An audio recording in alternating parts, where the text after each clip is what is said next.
जो समारोप आहे तो विचार करायला लावणार असला पाहिजे. आपल्या भाषणाबद्दल लोकांनी विचार करायला पाहिजे.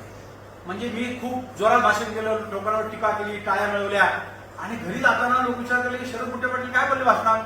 हे जर लोकांना आठवलंच नाही तर तुमच्या भाषणाचा काय उपयोग नाही, तुमच्या टाळ्यांचा काय उपयोग नाही.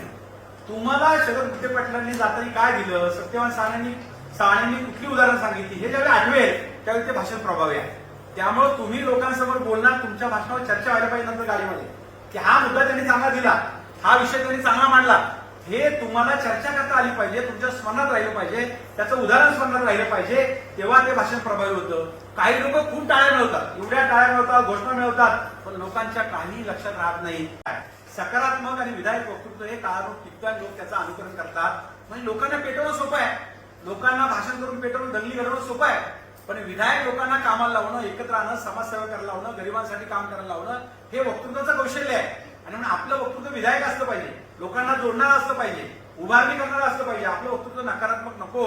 लोकांना पेटवणं सोपं असतं, भडक भाषण करणं सोपं असतं आणि भडक भाषणामधून दंगली देखील घडलेली आपण पाहिले आहे.